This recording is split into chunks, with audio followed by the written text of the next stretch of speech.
Dengan menumpang speedboat atau perahu bermesin robin, biaya satu trip perjalanan Rp800.000 hingga Rp1.200.000. Kapasitas penumpang sekitar 10-12 orang, tergantung jumlah destinasi air terjun yang akan dikunjungi. Terdapat 9 spot air terjun di wilayah tersebut. Masyarakat setempat telah mempersiapkan perahu di Kecamatan Sultan Daulat, Kota Subuh Salam. Wilayah hutan lindung yang masuk dalam desa Pasir Belo dapat ditempuh dengan perjalanan sekitar 1 hingga 2 jam sebelum tiba di lokasi air terjun Lai Soraya.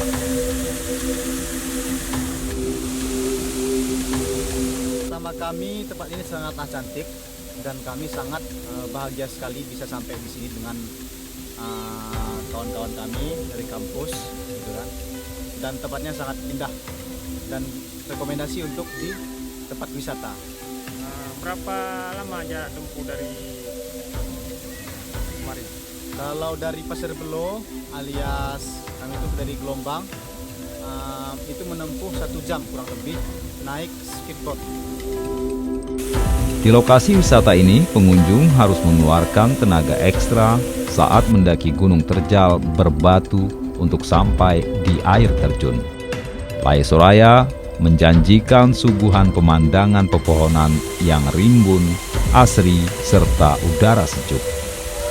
Pengunjung bisa merasakan sensasi air terjun dengan ketinggian sekitar 40 meter dengan kolam dangkal. Wisatawan yang berkunjung biasanya warga lokal dari Kota Subuh Salam, Aceh Singkil, dan Aceh Selatan. Lokasi ini belum terjamah oleh pembangunan. Bahkan tak ada pedagang yang menjajakan air mineral atau makanan kecil.